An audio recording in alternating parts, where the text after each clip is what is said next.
Oke, selamat pagi Ibu-Ibu. Shalom, salam sejahtera untuk kita semua.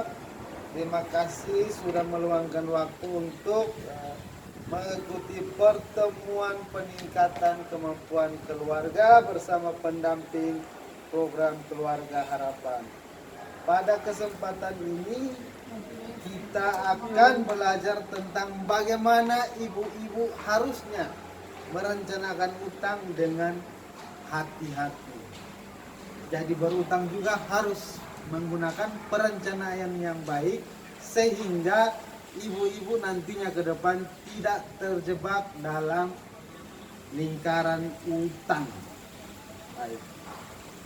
Yang pertama kita akan menonton film pendek. Silakan ibu-ibu buka pada buku pintar itu atau flip chart di film 2B.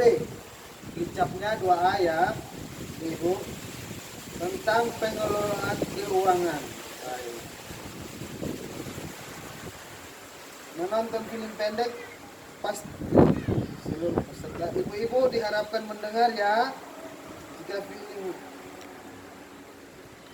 ya, oke. Kalau film tidak bisa diputar, maka kita akan membuka buku pintar di halaman 59 ya ibu-ibu.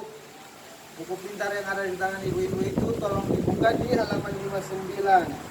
Ya, silakan salah satu mama-mama untuk mewakili menceritakan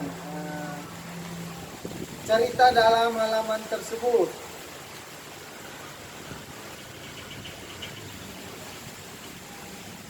Baik, sudah ibu-ibu? Ya, Ibu Jose sudah?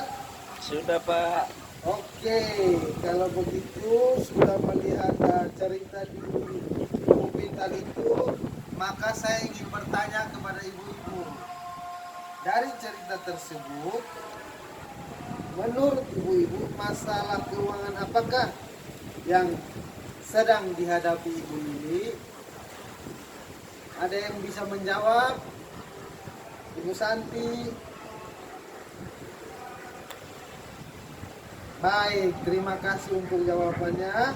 Jadi ibu-ibu perlu tahu bahwa jika ibu-ibu tidak rutin untuk menabung dan tidak dapat mengendalikan pengeluaran ibu-ibu setiap bulan, maka ibu-ibu akan sering berhutang untuk menutupi kekurangan atau pengeluaran yang berlebihan dari ibu-ibu, sehingga pengeluaran yang ibu-ibu keluarkan itu bukan untuk memenuhi kebutuhan yang sebenarnya yang dibutuhkan ibu-ibu, tetapi lebih kepada kebutuhan-kebutuhan kedua atau kebutuhan-kebutuhan bukan yang utama. Baik, terima kasih.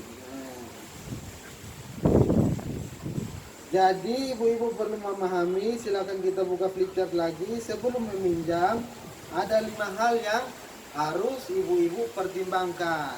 Ya. Ada di brosur halaman 10. Coba ibu-ibu buka pada halaman 10. Ya, akan saya jelaskan 5 hal penting yang perlu ibu-ibu pertimbangkan sebelum berhutang. Yang pertama, untuk apakah kita meminjam atau berhutang?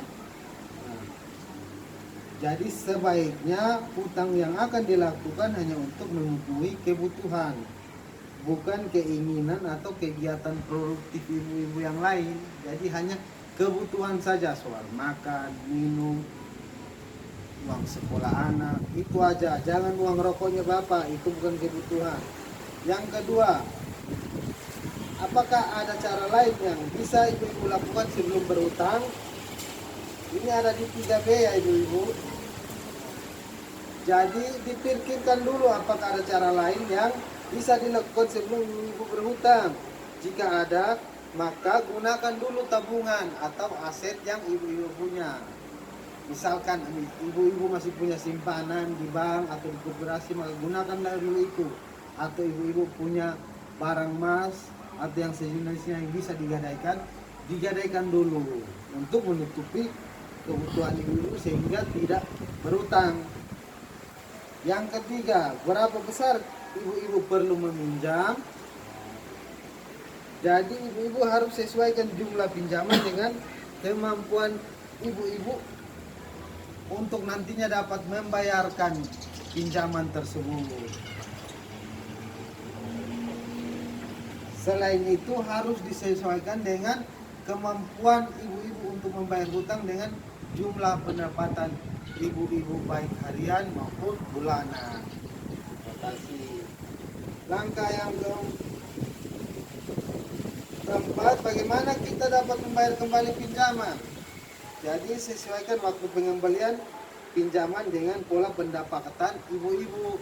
Misalkan pendapatan ibu-ibu itu pendapatan tetap atau tidak tetap, musiman atau tidak. Jadi itu juga harus menjadi pertimbangan ya ibu-ibu. Terus langkah yang kelima, kemanakah ibu-ibu dapat meminjam?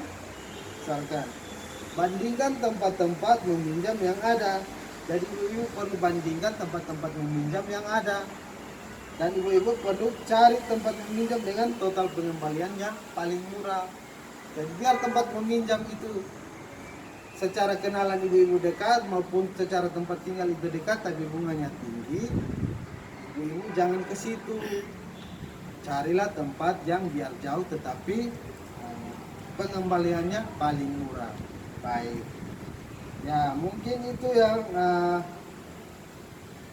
bisa saya sampaikan 5 hal penting yang bisa jadi pertimbangan bagi ibu-ibu sebelum berhutang. Jika di kemudian hari ibu-ibu mengalami hambatan atau kesulitan ingin berhutang. Oke.